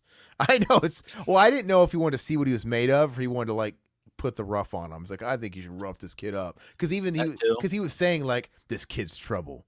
Clean up your mess. Like, does kids trouble? Seeing that dude with the leather jacket on, though, dude, it was hysterical, dude. He's crazy. Teacher. And like when they bring when Ethan's going through the initiations, and like I said, they got him in like the fucking truck and they're pulling off the heist. I like it. Like when they open up like the storage room, it's fucking him, Crease. Duh, like I'm behind this. Like this is my syndicate. It's weird, dude. It's so well, anyway. and then the girls say she got creepy vibes from the teacher because like I don't know, one of her sister went over to his house or something and was trying okay, so there's like a little backstory where like Corey Feldman in the lunch line is like, hey, say hi to your sister for me or something, and he's like, oh, you creep. And then she's like, that pays off a little bit later. It's like, yeah, my sister dated him for a while and he's bad news. And whatever. Anyway, you got this total babe of a chick in high school that's like hanging out with this like 10-year-old. Yeah. Like his balls haven't dropped yet. And she's showing all this interest in him. I'm like, you don't have any more friends to eat lunch with? Like what? And then even when like he's sitting with the Scorpions and they're like, go humiliate that kid. Show us you got. I don't know, show us what you got. And it's his friend, dude, from like the Good Dojo. And you got this chick who's like an it girl, and she's just sitting with this nerdy fucking karate kid. Like, yeah, right. What planet is this? But he goes there and he just puts his lunch on his head. Like, I'm sorry, I have to do this. I think I would just had to have told like somebody, like, hey man, I'm gonna infiltrate. Don't say anything. Yeah, I know, right? I'm like, I mean, I get it. You don't want to be compromised. You don't want it getting out, but I don't know, man. How would you felt if I just came up to you unprovoked, like, I'm sorry I have to do this, and I just humiliated you? I don't know if you would have. Later on, he was really cool. Like, it's okay, I understand. Good to have you back. We missed you. Like, Yeah, yeah. I would like, you fucking asshole. I got shoved in lockers because of you. Everybody laughed at me. But anyway, I think the story itself is a little. There's really nothing to it. Like, there's no substance here other than just like it's a bunch of characters It's a that Karate okay. Kid. Yeah, rip off. But even the Karate Kids got more to it, Yeah. substance wise. Because like, what's the story here? Oh, we got a bad Cobra Kai knockoff, and they do bad things, and their teacher like. Well, you don't really like LaRusso in this. The only person you actually. So he infiltrates the group, and he kicks ass at their sparring stuff in their dojo. But even the teacher's like, keep an eye on him. Don't trust. Anyway, he's like, I want you. Why do you want to be you were a lion? Which the kid's stupid. He's like, that's not how you do it. You don't make a friend of it. He's like spouting all this shit he learned from the lions. And the teacher's on to him like, okay, well, then why do you want to be here then? Because I want to feel what it feels like to win. Like, well, you got to fucking compete then, asshole. Because he got just done telling him like, lions don't compete. He's like, okay, well then why are you here? He's like, I want to know what it feels like to win. I'm like, are you fucking with me, kid? Like, that line was so fucking dumb. Anyway, he's like, prove it. You challenge, go elevate. Like, we're gonna have a setup. We're gonna compete with the lions. And I like it because I'm like, the man's just like, set it up to the kid. Yeah, like, yeah. What? Tell this fucking like 10-year-old or whatever to go to the dojo, and this old man be like, hey, I want to organize, and we're gonna have a fucking. All right, like, don't you think the adults? Talk to the sensei to set it up. Yeah, yeah. All right, and then he's like, he's like, I think they did it. He's like, you sure? Yeah. Sensei's terrible in it. I mean, he's way better in Sidekicks. I give him that. But anyway, in the blink of an eye, they're at this pretty big tournament. Like, oh, okay, great. They organize this pretty fast, and I'm thinking, what does the Scorpions have to gain by this? That's what I'm wondering. Why? Why do they do this? What do they have to gain by? Now, I get it. Kreese, they didn't do the syndicate crime. They didn't do that stuff. They were just assholes. Kreese just liked winning by any means necessary. Sweep the leg and all that stuff. I would understand if that was their MO, but they never made it seem like that's what the Scorpions were about. They literally made it seem like they just do bad shit and crime. That's literally. And I think they just heist stuff and steal TVs, and they steal VCRs to fund the dojo. Pretty much is what I think they're actually doing. But, I don't know. They never really painted their characters like that. Like, oh, we're the best and we want to win. They were more like criminals first, and then like, oh yeah, and we hang out in a dojo and that's like our cover. That's the way it felt to me. So I was asking myself like, what does the bootleg Kreese have to gain by this big show thing? But whatever. So they set it up, and all of a sudden, Ethan defects right then and there. He's like, I'm playing for the Lions, and I guess somehow this is gonna like expose him. It doesn't really make sense. He's just out for blood. He's like, they killed him. He's like, you're not a killer. How do you know? Like, this little 10-year-old kid. Like, he's gonna, like, they try to give him a warning because the California Dreams kid, he's got a heart of gold the whole time, which I felt came out of left field because up until the point where you realize he's kind of good, he just seems like one of the assholes. And then all of a sudden, after the brother's dead, the whole thing, the mock-up, Ethan just goes up to him randomly at school. Hey, well, I don't remember what his name is. We're just going to call him Jerome. Hey, Jerome. Eddie. Oh, Eddie. Sorry. That's a little less racist. But anyway, and it was kind of weird. At that point, we established that he's nice, and it was kind of odd. Like, hey, Eddie, can you get me in the, oh, hey, bud, what's up? Oh, I don't know. Like, wait, so you're nice to him? It was odd. But the whole time they're hanging out, and then he walks home with Eddie, and I guess they just it's almost like the Warriors where they pass by another gang on their turf, another karate. Yeah. Were they just another karate clique? What's going on? You got to pay the construction workers that wanted to kick the shit out of them. They were construction worker kids. I don't think they were kids. They were a little older than them. I feel like they were teenagers. You got to pay. I thought they were like another karate gang. I'm like, okay. And I like how Eddie's just like scared the whole time. And he's like, no, come on. The little kid's like kicking all their asses. Eddie's getting like roughed up. I'm like, what is this? And Well, anyway, it's so they're 4-on-2. I mean, come on. yeah, but they're BFFs, whatever. And and I don't even know why he felt like I don't even know why I felt like getting him in. Like, hey, you gotta let me get in to the. Will you put in a word for me? I know he makes the calls, the shots. Yeah, okay. Like, just tell him no. Because It's- You went up to Corey Feldman. He's like, hey man, he wants to be like we shouldn't do it, and he's like hesitant. Then why are you asking him? Just go over there and pretend you asked him and say, hey, he said no. What's the Cor- point of infiltrating the Scorpions if he just wants to figure out if they killed his brother or You not? you Like, think you think they're gonna let you in on it? You're his yeah, brother of the kid that they killed. You really yeah, think they're gonna let you in close enough to where they're gonna let you in? Like, all right, welcome to the family. we killed Now your brother. we killed your brother. No,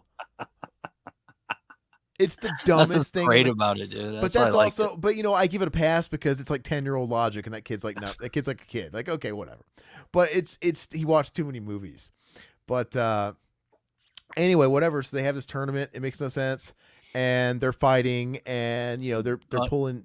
Gavin Gavin tells Corey Feldman to kill the kid. Well, we're jumping ahead, Scorpion right? We're death jumping bomb. ahead. We're jumping ahead. Okay. So we get to watch a little bit of this tournament, and we get to realize, like, oh, he really is a bootleg crease. He fights dirty, right? The one kid he humiliated in the cafeteria gets up. He's just a green belt, Yeah. and he tells like green belt, and he tells his black belt, the white kid, like to put on the green belt, Yeah. like rough him up, and nobody notices this. Like, first of all, this is like an organized little tournament. You'd think they'd have all their stuff registered. You think the people calling the match would know, hey, this is such and such from this dojo. He's a black belt. Yeah, yeah.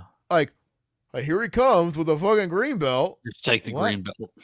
It's so stupid. And he's like just kicking his ass. But of course, Sensei to the rescue, because he hypes up our little man. He's like, it is not about color of belt. It's about spirit, or whatever the fuck he says. Yeah. I don't know. But in my mind, I'm like, it totally is about the color of the belt. It means you're more experienced. But Yeah. okay, that made no sense. That like Sensei Juju really made no sense, because it totally is. But anyway, he goes in there, and the kid actually kicks his ass, which I always wondered, like, man, what is that? What awaits this kid after this dojo's done? Is that Sensei gonna beat the shit out of him? Because it's like, first you get humiliated by the little pipsqueak in the cafeteria, then you let a green belt whoop your ass. Anyway, we don't get that far because Corey Feldman comes out and he orders them to sweep the leg. I mean, correct me. I'm sorry, kill him. Not In front of sweep, everybody. not front of sweep the the crowd. leg. That's what I'm saying. Like, it's like Cobra Kai, but like worse. Like, they kill people. He's like, so instead of sweep the leg, we have kill him, give him the eagle fang or claw in the neck. He's like, no one. It's like, that's the beauty part.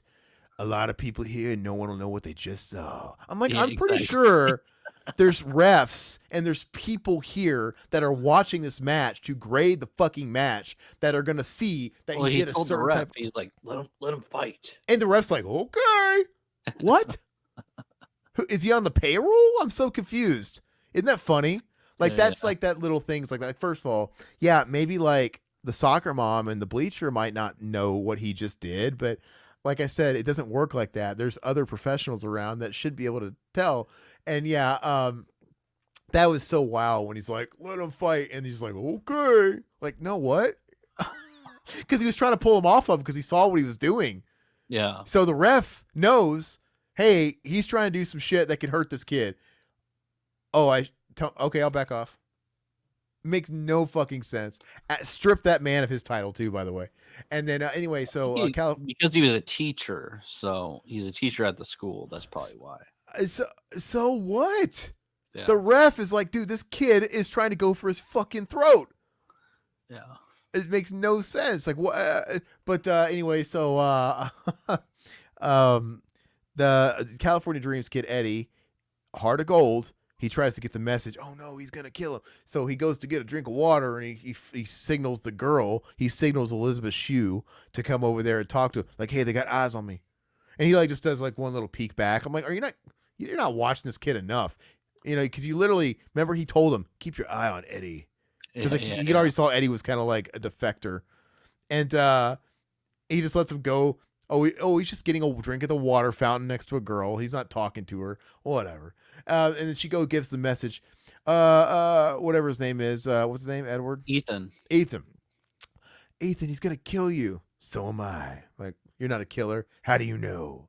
Yeah, Whatever. And I feel like she didn't warn him enough. Like, when you come over there to say he's gonna kill you. Yeah, so he's gonna do Eagle Death Claw. Yeah. For all he knows, she doesn't know he's being literal because she doesn't give him any context. It's like, he's gonna kill you. Like, that could mean like he's out for blood. No, he should have, point blank. She should have been like, look, Eddie overheard him talking. That fucker guy ordered him to kill you, to give you an eagle claw, and to kill you and make it look like an accident. Oh, well, when you put it like that, I'll be ready for it. Because like, even if he's really gonna do it, be ready for it. Yeah.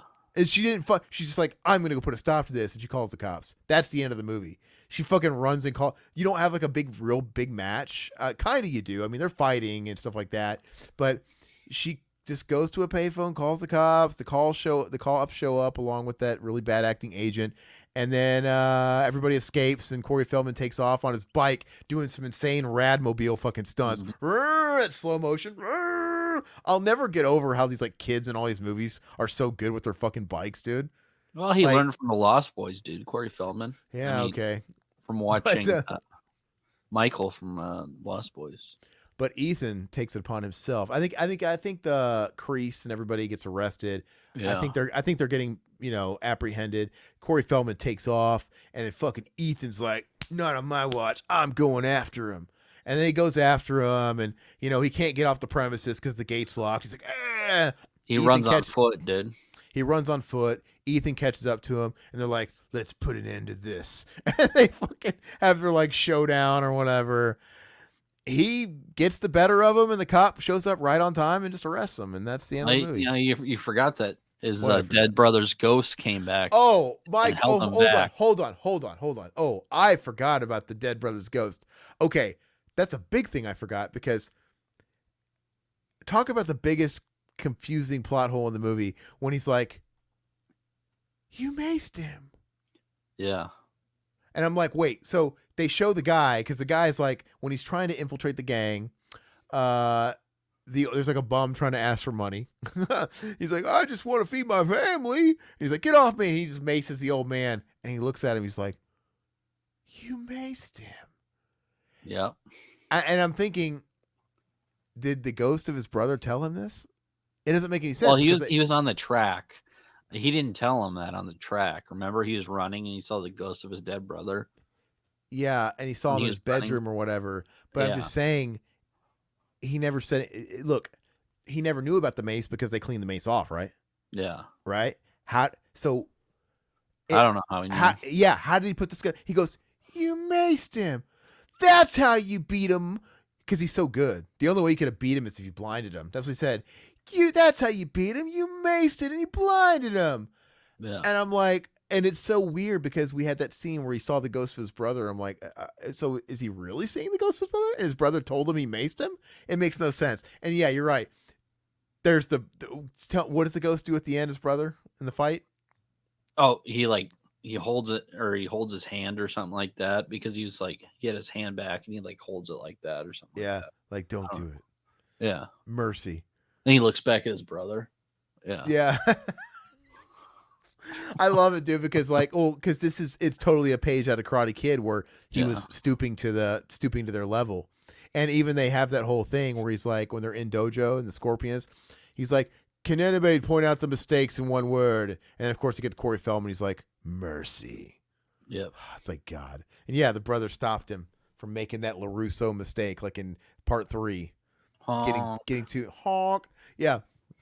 And then the movie ends and we get a great song. Yeah. The title track, A Dangerous Place. Oh, terrible. I sent it. Yeah. So I wanted to find this studio. Hold on.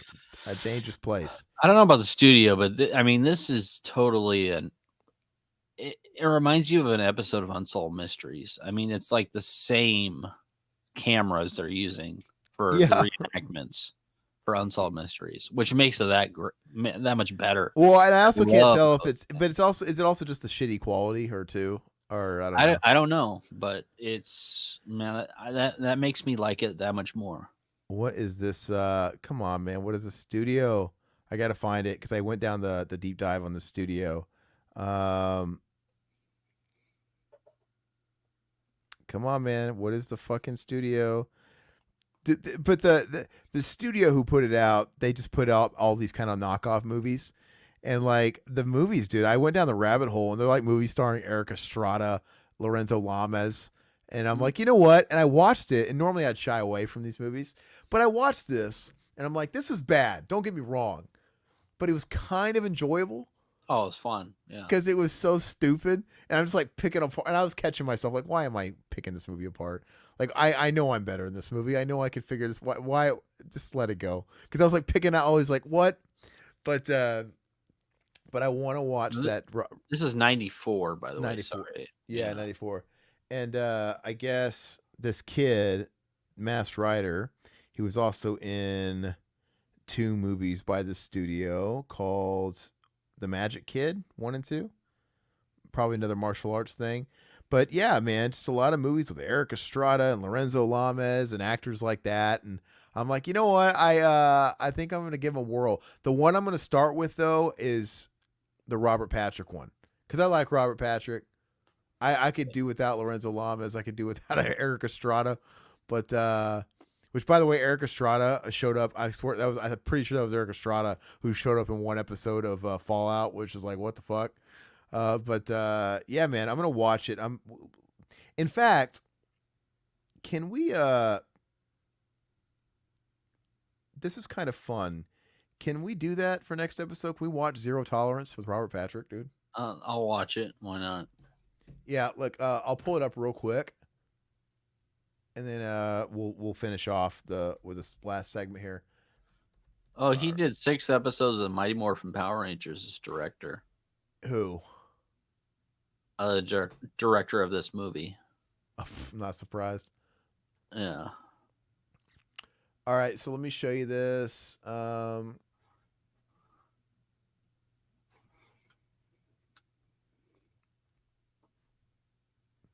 This is the cover, dude. Zero Tolerance Oh right my here. god, dude! Look at the scope on that pistol, dude. I know, dude. It's huge, dude. Some of these covers are awesome, dude. Like, I look at that. It's got that guy who's like in everything. Kill Whitey from Black Sheep, dude. That Rasta guy. I don't know, man. Like, I don't know if this is gonna be like a Dirty Harry knockoff or a Die Hard See the knockoff, but trailer. Turn the trailer on. you know, no, I don't want to. Dude, every video, our last 4 videos have gotten demonetized. Okay. I'm over it now. All right. Our new one's gonna get demonetized too, until we figure Zero that. tolerance, dude. Oh. But like, you know what? Like I said, if it's a knockoff, I don't care. The quality's good enough. Like, I kind of want this like junk food. Like, look at this guy. Look at this leading man right here with those ears, dude. That's the Robert Patrick we know. He looks a little old here. But yeah, let's oh yeah, it's also got Bosch in it, dude. I saw that. Titus Welliford or whatever his name is. Oh, really? Yeah, it's him, Bosch, dude. Which I love him, Oh, dude. yeah. This is streaming on YouTube. All right, well, I'm gonna watch it. I'm kind of in the mood for it, dude, and I kind of expect to. I want to find a gem in here, man, because I like trash action movies, Oh, and yeah. I want to see if there's some good stuff in here. But I'm sold. So let's watch it. Zero Tolerance for the next episode, and or we can bump the comedians to the next one or whatever. I don't know. We'll do Zero Tolerance next, and then we'll bump the comedians. All right, cool. All right, guys. So we're gonna finish off with our last segment. You heard it for first. We're gonna do Zero Tolerance with Robert Patrick and Bosch. Can't wait. Oh shit! I got rid of Riverman. From 1994. Yeah, same year, man. So I'm stoked. All right, so let's go ahead and wrap it up with Choose Your Real quick, Destiny. what'd you give this? You know what? I'm always extra harsh on my reviews, like harsher than I should be. But I was teetering on a 6, but I went ahead and gave it a 5. I gave it a 6. But I was like, you know what? This really probably deserves a 6 because I did have It's fun, dude. It's look. fun. It kept my attention. That's like, even for better or worse, like me going, "Are you fucking kidding me? Are you fucking kidding me?" So yeah, it's probably a 6 because it's just stupid junk food, man. Yeah. But all right. Really quick, let's check in here. Silhouette, thanks, man. Sorry you pieced out. You got a doctor's appointment. We'll catch you later. Thank you. All right, so let's go ahead and wrap it up. Choose your destiny. Yeah. Let me pull this up. Did anybody in the chat see this movie, or are we the only two goobers that watched it? I don't know. If you guys want to keep up with us, watch that Robert Patrick movie for next Yeah, streaming on YouTube. I mean, we're all gonna watch it. So Zero Tolerance. Funny Your Neighbor. Oh, Kramer. that's a good one. Or Urkel. Or Urkel. That is a good one.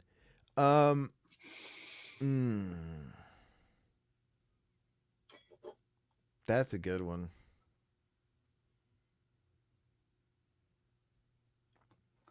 I'm legitimately stumped, actually.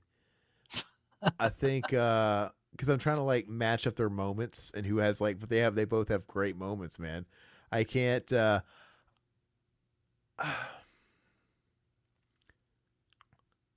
right.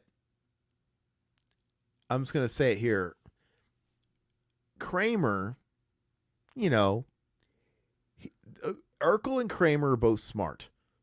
They both know everything. They both have like the skinny. They all, they're so that they both have that going for them. They're both to a degree inconsiderate, but Kramer, he just comes over and eats the food. Urkel destroys property over and over and over again. So Urkel's an asshole. I might have to angle this as to who I'd rather live next to me. No, this is the funnier one. Dude, they're both funny, but like I have to split a hair somewhere. I could tell you straight up, I'd rather live next to Kramer because if Urkel was coming over to my house every day and I was Carl, it's not funny for Carl. It's funny because we're laughing at Carl because he's like the butt of it. But like, dude, I wouldn't want to be Carl, dude. I don't know. I am gonna say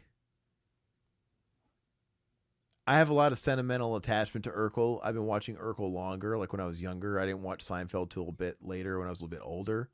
Like when I was a kid, I didn't get Seinfeld. Like I remember when Seinfeld was on, but we just didn't watch it. I was watching TGIF, you know, and I think as an adult, I'm gonna have to say Kramer. Kramer's too funny. Urkel, I think maybe a lot of it's sentimental. They're both hilarious, dude. I hate that you're making me choose because I love them both. So, but I don't know, man.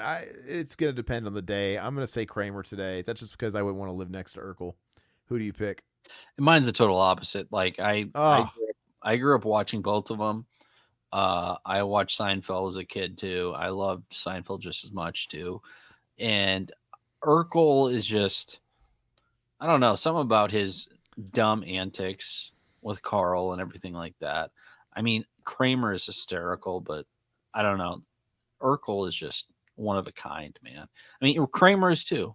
It could go either way, but for me, I would say Urkel. Because then you have Stefan too. Oh, so now we're like more bang for the buck. You get Well, Stefan. I mean that's the same person. When he drinks the Bruce juice, and you get Bruce Lee Urkel. Yeah, Bruce Lee. You get Myrtle Urkel, technically the same actor, but you get Urkelbot. I don't know. I'm starting to swing my vote here. Urkelbot. You get Stevel, dude. I don't know. Stevel. I don't know, man. Like this is probably the best one we've ever done because I really am split, and I'm only picking Kramer because I have to pick somebody. I really don't have an answer for you. This is really tough. It's funny, it kind of ties it together because you mentioned Seinfeld like right when we started. Yeah, that's why I had to. That's why I had to say, well, I'm going to narrow it down to who I'd rather live next to because they're both hilarious. I don't know, but if I have to make my own rules here and say, well, I'm going to say, if I had to live next to one of these fucks, it's going to be Kramer. Yeah, because I'm not living next to Urkel, this fucking hazard, this fucking hazmat. But yeah, that's a good one, man. So they're both equally good. I'll say Kramer, but it's not really. That's not gospel. I love them both. No, it can go either way. That's great. Okay, so let's wrap up. Hey, Gushy, he saw Dangerous Places when he was a kid. It was a straight to DVD. Is it straight to VHS or were they TV? I think they were straight to V8 video. If you look at the company that put it out, they specialize in straight to video movies. Rewatch it, Gashido, because yeah, it's fun, man. And this is clearly like on the Feldman's decline because he wasn't getting work in '94. It was already over for him. He wasn't getting a lot of work when he voiced Donatello in TMNT 90. It was already like washing up for him, Yeah. So yeah, he was already doing that. And then like there's another movie that is reviewed terribly on Letterboxd. It's a Two Coreys movie. It's like a National Lampoon's Two Coreys like spring break movie. I've seen it. Yeah, Is yeah. it terrible, dude? I think it's Meatballs 4. Is it really Meatballs 4? I think he was in Meatballs 4. He was in Voodoo, which I have on VHS, which is pretty shitty too. Hold on. I'm gonna look up this movie and just make sure. Hey, Turtles is on his main films. Rock and Roll High School Forever is fantastic. Have you ever seen that I've one? never watched it. Oh God! I know you worship it. Why shouldn't we do that one, man? Yeah, I see Meatballs 4 here. That's not the one I'm talking about, but I got to put that in my watch list too. Why not? I'm sure that's amazing. Where is the one I'm talking about? I feel like I got to find it. Yeah, it's this other movie that's it's got both the Coreys in it and it looks terrible. I'll find it and have to send it to you, but anyway. Well, we're gonna have to do Rock and Roll High School Forever because we should do Feldmansploitation sometime. Now, and if we do Feldmansploitation month, we're not going to do we've done Turtles. I've seen Turtles. We've done. I've seen Burbs. We've all seen Gremlins. We got to do Meatballs 4. We got to do Rock and Roll High School. Yeah. We got to do those fucking movies. I would have said this movie, but we already did it. But like these types of flicks. Or maybe we don't do a whole month. We just do one big extravaganza episode where we just like do our homework, watch them, and we just talk. Corey Feldman. Or hell, dude. I mean, I don't know if I want to watch all his movies to do a fucking tier list. I don't know if I'm blown away. Yeah. The movie with Jeff Bridges? No, with Corey Feldman. Is that the movie I'm talking about? Gushy? Let me see. It's a shitty 90s movie. But Blown Away with Jeff Bridges and Tommy Lee Jones, 1994. Let me no, Blown Away, Corey Haim. Oh, okay. This is another one. Okay, so I should with Nicole Eggert. Yeah. I've seen this one advertised. You know what? This one looks trashy as fuck. I'm gonna put it. Bad, dude. Yeah, you'll have to add it to your. I've seen it. It's not great, but I'm gonna put it in my list. But dude, I don't even like peak Corey Feldman. I don't like License to Drive, dude. I love License to Drive. I don't think they're great movies. I'm sending you Rock and Roll High School Forever. It's on YouTube. That I want to watch. Yeah, I'll watch that as well. But let's watch the Robert Patrick movie. I'll do my best to watch Rock and Roll High School, and we should give that its own episode. But yeah, I'll watch that as well. All right, guys. Thank you guys so much. Let's wrap it up. Hopefully you guys liked the chat. Hopefully you guys dig us. If it's your first time here, please subscribe. Thank you for that. And check out all other content. Todd and we do this live every Wednesday at 8 p.m. Central Time. But the episode will go up for everybody the following week, along with all the other content we have, the film commentaries, Mac and Zach, all that great stuff. Follow us on Twitch. Throw us a couple of bucks on why can't I spit it out? Patreon. Get a shirt, Teespring, all that good stuff. And we'll catch you soon. Later. Yeah, Blaine Ryder to you spurt. We'll go off with that. Hold on. Bye.